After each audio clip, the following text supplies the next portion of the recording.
Estamos de volta e agora nós vamos conversar com a neuropsicopedagoga Daniela Nogueira. Ela vai falar para a gente sobre a relação dos pais com a gestação.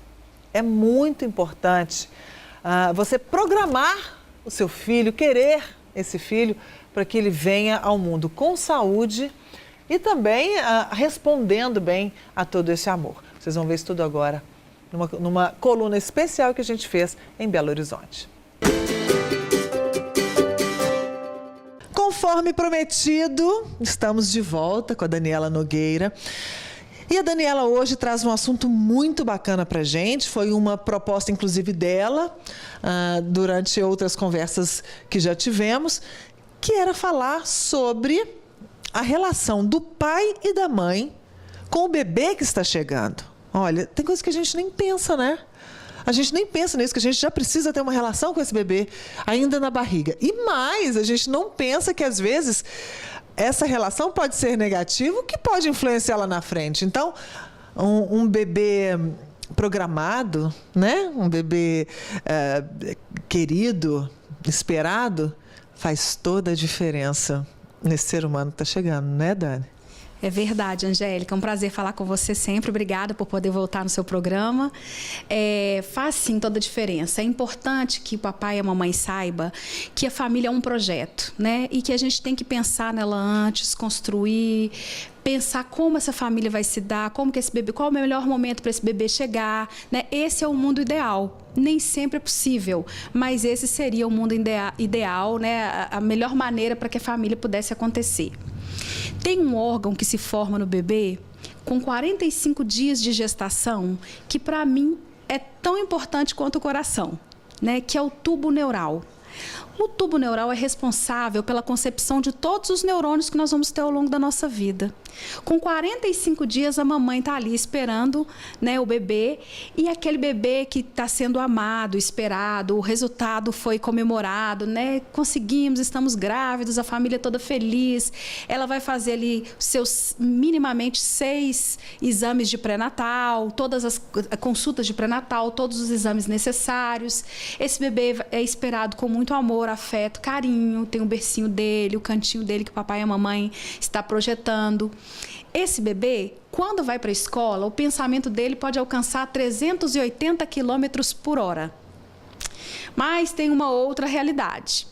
A mamãe com 45 dias ainda não sabe que está grávida, está fazendo uso de bebida alcoólica, ainda é fumante, algumas usam drogas, ou ela não sabe quem é o parceiro, ou ela teve um problema com seu parceiro e encerrou o relacionamento, ele não quis assumir a gravidez, então ela sofre aquela rejeição, ela não consegue fazer todas as consultas necessárias, os exames necessários, o bebê nasce sem aquela preparação, aquela recepção que uma criança precisa quando vem ao mundo, né? Ela não se alimenta adequadamente.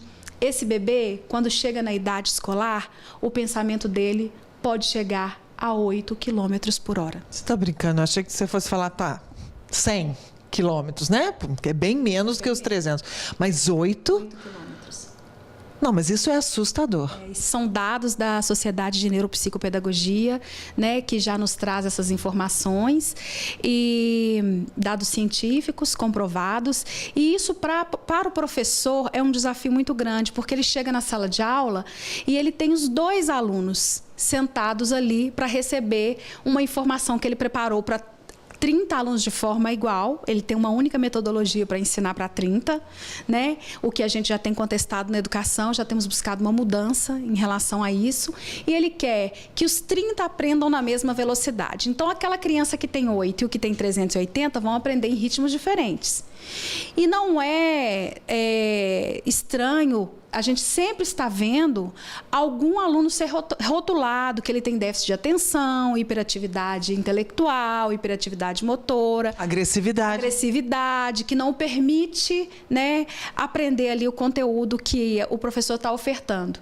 E isso muito pouco tem a ver com a condição do aluno na sala de aula que não seja a genética, aquilo que já vem desde o ventre da mãe, das condições que ele foi gerado, das condições que ele foi recebido, né? Então, isso tudo precisa ser avaliado pelo professor, pela escola e pela família, porque nós temos como trabalhar essa criança que tem dificuldades de outra forma que possa permitir que ela chegue pareado, né? Que ela consiga acompanhar esse outro aluno que recebeu todo esse conforto e acolhimento ainda no ventre da mãe.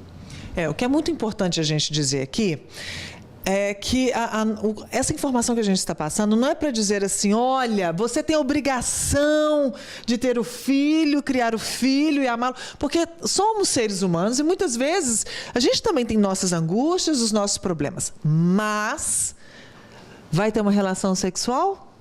Pensa direito o que você vai fazer e como você vai fazer. Porque é a partir daí que tudo vai mudar na sua vida, tudo vai mudar na vida do seu parceiro e você vai colocar no mundo uma criança que pode sofrer por problemas que não são dela. Não é isso? É isso, e na verdade, na relação de direitos e deveres com mãe e filho, a relação é de direitos do filho e deveres da mãe, né? Então nós temos que avaliar isso também.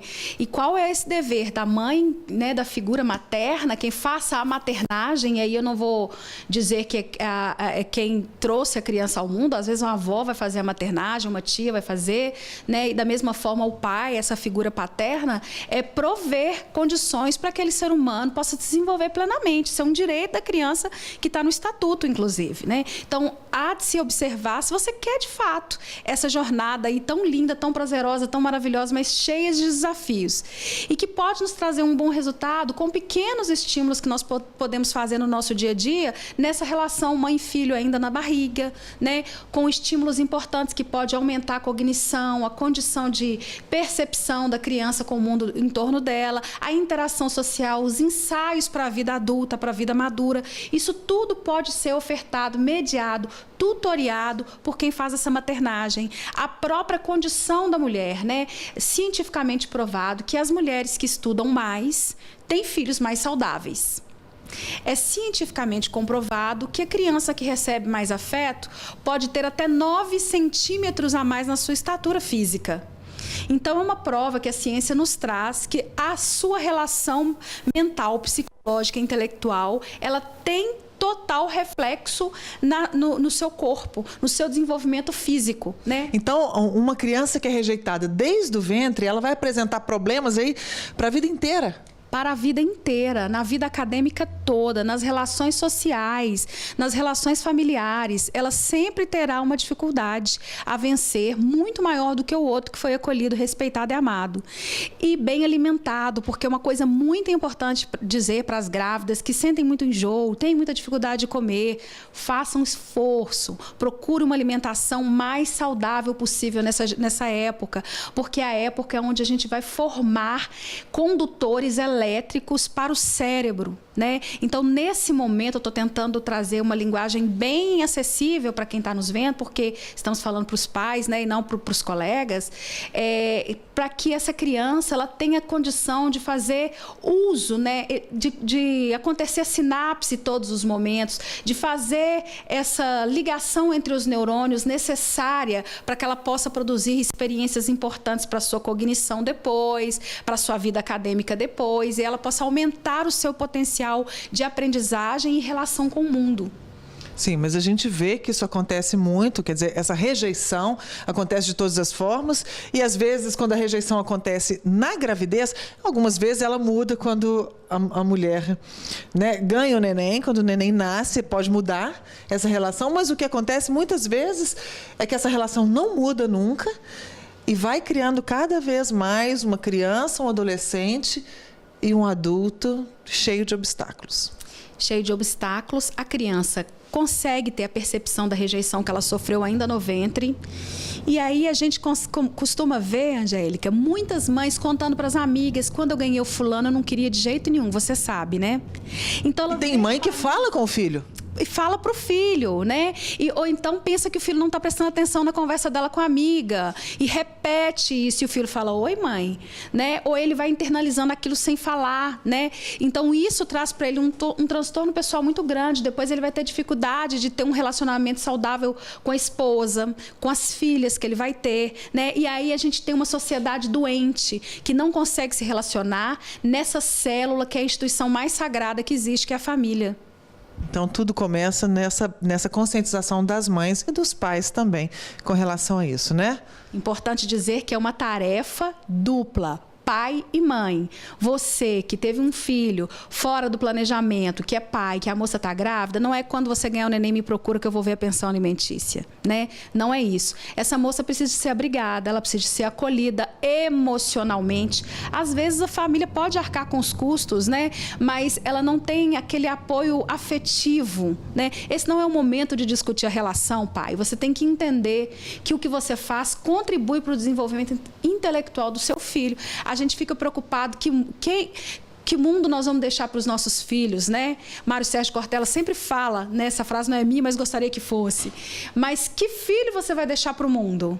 Né? Quem é esse cidadão que vai ficar para governar o nosso país, para ser presidente das nossas estatais, para ser trabalhador, para ser apresentador de TV? Né? Quem é esse ser humano que nós vamos deixar para o mundo? Essa é uma responsabilidade só sua, família, de mais ninguém. Isso não se aprende socialmente, se aprende dentro de casa, no acolhimento ali do seio da família. Daniela Nogueira, não consigo mais me desapegar de você. E agora, o que fazer, não é? Vou ter que vir para Belo Horizonte toda hora para poder conversar um pouco mais com essa pessoa que está esclarecendo tanto para a gente, essa profissional, essa neuropsicopedagoga. Gente, o difícil é o nome, né? Mas o resto, funciona. Daniela, muitíssimo obrigada. Uma aula que você deu pra gente. Eu tenho certeza que isso contribuiu muito para muitas famílias aí. Muito obrigada. E eu volto a BH para conversar com você. Pode ser? Claro, amei estar aqui com vocês. Conte comigo sempre. Vamos discutir aí a pauta da família juntos, que é uma pauta muito gostosa de se conversar. Obrigada.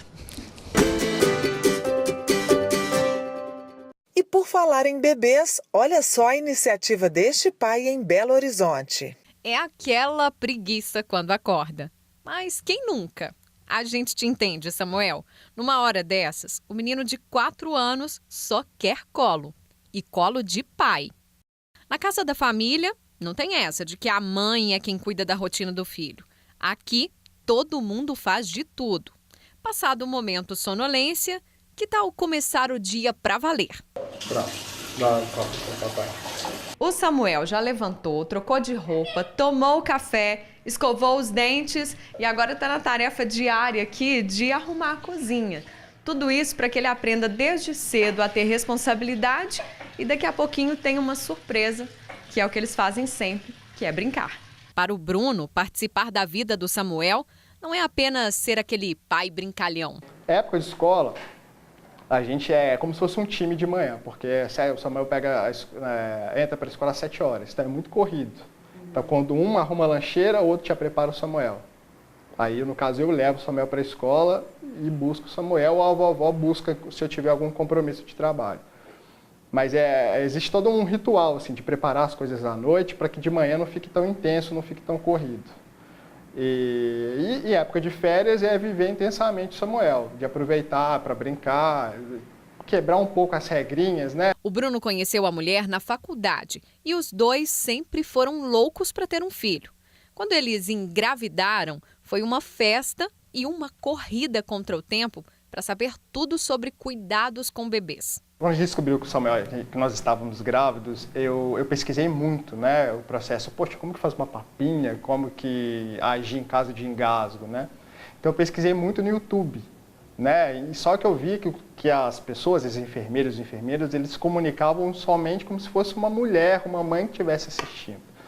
Então eu aprendi muito, só que eu ficava muito incomodado. Poxa, eu sou pai e ninguém conversa comigo. Foi aí que o Bruno teve a ideia de passar a experiência para outros homens e mostrar a importância da presença paterna na vida da criança, com tarefas domésticas, dando mamadeira, trocando a fralda. decidiu criar um blog em uma rede social e começou a postar vídeos e textos sobre o dia a dia com Samuel. Deu tão certo que a página tem hoje mais de 200 mil curtidas e ele até deixou o emprego formal. É verdade que a maior parte do público ainda é feminina, mas os homens têm demonstrado cada vez mais interesse quando o assunto é paternidade. No início era 93% de mulheres. Hoje já baixou para 74%. Então, ou seja, o meu público aos poucos está ficando mais misturado, né? De 93% de mulheres baixou para 74%. Então, eu venho percebendo que os homens estão participando mais. Eu recebo muito, no início, principalmente, eu recebia assim, de milhares, de centenas de fotos por mês de homens que me enviavam trocando fralda. Pô, posta para mim na sua página. Então, no inío eu postava, era um post por pai trocando fralda. Mas o volume era tão grande que eu passei a fazer um post com 6 de uma vez. Porque era muito volume e as pessoas me cobravam. Poxa, Bruno, postem para mim a minha foto trocando fralda com meu filho. Aí a esposa fazendo uma homenagem para o marido. Olha, eu tenho um maridão aqui em casa. Posta a foto dele. E o perfil dos pais tem mesmo mudado ao longo dos anos. Tem sido bem comum ver homens cuidando das crianças e compartilhando as tarefas com as mulheres. Este psicólogo acredita que não foi por escolha que eles assumiram o papel, mas porque o perfil da sociedade tem se transformado. Na medida em que a mulher vai ao mercado de trabalho, na medida que a mulher passa a ter seu próprio salário, na medida que as mulheres passam a ter muito mais autonomia para escolher seus parceiros, para escolher com quem casa ou deixa de casar, com quem fica ou deixa de ficar. Isso vem produzindo um certo deslocamento no lugar do homem. Nós vamos percebendo que os homens estão, assim como as mulheres, aptos a amar, a ser carinhoso, a ser solícito, a ter uma relação de cuidado com o filho. Uns usam essa obrigação de uma forma positiva, com amor. Outros fazem porque eu tenho que fazer. Mas que importante que faça. E eu faço por amor, né? E não me colocando como pai perfeito que eu não sou, que eu erro bastante. Mas assim, essa palavra ajudar não combina, igual paternidade ativa. Ou é ou não é. Eu não sou honesto ativo, eu não sou, sabe, religioso ativo. Você é ou não é. Então, assim, maternidade ativa, eu nunca vi falar. Então, por isso que eu também não gosto, né, dessa palavra ajudar e nem ativa. Ou você é pai ou você não é. E tem mais ideias brilhantes como essa no sul de Minas. Eles são coloridos e até parecem brinquedos, mas a funcionalidade destes polvos feitos de crochê vai muito mais além. Para Lorena Vitória, por exemplo, que nasceu prematura no 6º mês de gestação, o polvo cor-de-rosa é um conforto. É como se fosse o umbigo umbilical da mãe, que envolve a criança, onde a criança tem toda uma recuperação. Ele ajuda muito. A mãe conta que há 3 meses, desde que a filha foi internada na UTI neonatal do Hospital Regional em Varginha, Lorena Vitória já apresentou melhoras. Desde então, Lauriene passa cerca de 6 horas todos os dias acompanhando o quadro clínico da bebê. E mesmo com carinho e cuidados recebidos das médicas e enfermeiras, Lauriene não vê a hora de poder levar a filha para casa. O polvinho fica ou o polvinho vai com ela? Vai com ela, vai com ela. Ela tá ansiosa também e vai com ela. É o presentinho que a Nel deu para ela. A iniciativa surgiu na Dinamarca em 2013. De lá para cá, o projeto Octo, como foi batizado, já se espalhou por vários países. Ainda não é considerado uma terapia, mas os resultados apresentados são muito positivos. Como o polvo tem muitos braços, eles abraçam o bebê e em contato com o bebê, isso traz uma segurança, um conforto para a criança. E causando a tranquilidade. E como consequência física, a gente percebe a melhora do padrão respiratório, dos batimentos cardíacos, melhorando a oxigenação sanguínea, que é essencial na recuperação do bebê. Na unidade, a ideia foi implantada em 2017. E assim como a pequena Lorena Vitória, outros recém-nascidos prematuros também têm um polvinho. Atualmente, 8 crianças estão internadas, mas a fisioterapeuta explica que nem todas podem ter a companhia que tranquiliza e acalma. Os que têm acesso central a gente não usa para não correr o risco de infecção. Mesmo eles sendo esterilizados, todos antes de ir para a incubadora, a gente toma esse cuidado. E tem um detalhe muito especial. Todos os polvinhos foram doados. Alguns saíram das mãos desta funcionária pública, que mora em Eloy Mendes, cidade a aproximadamente 15 quilômetros de Varginha. Maria Tereza conta que desde criança pegou gosto por trabalhos manuais e viu no crochê uma oportunidade de ajudar quem precisa. Eu fiz 15, fiz 7 para menina e 6 para menino. E levei para o hospital regional, porque eu sei que lá parece que tem 15 incubadoras, né? Fiz um para cada um. Já fiz assim, acredito que dentro de uma semana e meia, aí eu fiz e levei lá para eles. Falei, olha, eu vi essa ideia, acredito que vai ajudar vocês. Entreguei para a enfermeira lá, né? Falei, pode esterilizar, porque o material é esterilizável, tem que ser de linha de algodão, tá? Os pontos têm que ser bem pequenininhos, para o bebê não se machucar. Aí levei para elas. Em média, para confeccionar cada polvo, ela leva 8 horas. E são necessários 4 novelos de linha, todos 100% algodão. A cabecinha tem que ter 19 centímetros de diâmetro por 11 de comprimento. E os tentáculos têm que ser esticadinhos, medir 22 centímetros, representando que é o útero da mãe e o cordão umbilical. É onde as crianças da neonatal, elas ficam grudadinhas imaginando, acredito eu, que esteja dentro do útero da mãe. Maria Tereza não cobra pelo material e muito menos pelo tempo dedicado ao trabalho artesanal. Para ela, a maior recompensa é ver que a iniciativa ajuda no desenvolvimento dos bebês. Eu vejo que se eu ajudei, se foi uma forma de ajudar, eu vou continuar fazendo, vou continuar ajudando, porque Deus tem sido muito bom para mim. Então é uma forma que eu tenho de retribuir o que Ele tem feito por mim. E nós vamos para o intervalo rapidinho, daqui a pouquinho a gente volta.